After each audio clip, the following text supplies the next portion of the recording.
Хамтдаа бүгдээрээ өнөөдрийнхөө эзний үгнээс суралцах цагаа эхлүүлье. За өнөөдрийн сэдв хажууд байхаар дуудагдсан нэгэн гэж байна. Тэгээд бүгдээрээ хамтдаа залбираад өнөөдрийнхөө цагийг эхлүүлье.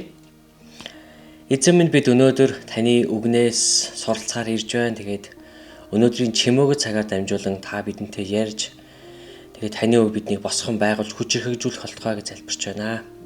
Амен. Иохан 14:16 Би эцгээс гуйхад тэр та нарт өөр туслагчийг өгнө. Тэр нь та нартай үрд хамт байна. Есүс шав нараа орхиод тэнгэр рүү буцахаас өмнө тэдэнд зөвлөгч буюу туслагч ариун сүнсийг илгээнэ гэж амласан. Туслагч гэдэг үг грек хэлэнд хажууд байхаар дуудагдсан гэсэн утгатай юм.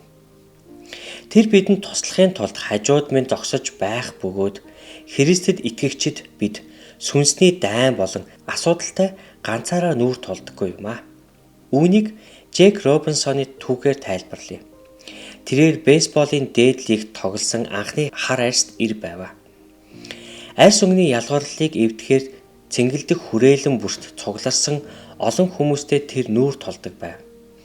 Тэрээр Бруклин дэх гэрийнхээ цэнгэлдэх хүрээлэнд нэг өдөр тоглож байхдаа алдаа гаргасан бөгөөд фэнүүд нь түүнийг шоолж эхлэв.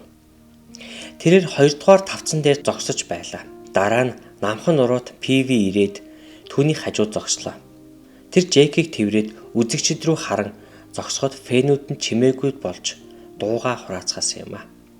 Робинсон хожим нь тэр тэврэлтэл түүний карьерийг аварсан гэжээ.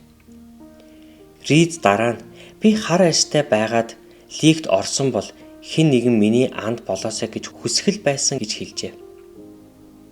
Ариун сүнс бидний төлөө үүнийг хэдэн удаа хийсэн бэ? Бид ганцаардаж, хүн шаналж, сэтгэлээр унаж, бууж өгмөр санагдсан үед түүний амар тайван оршихуй бидэн дээр буудаг. Эсвэл тэр өөр нэгэн Христэд итгэгч нэгнээр дамжуулан бидэнд тусалдаг юм аа.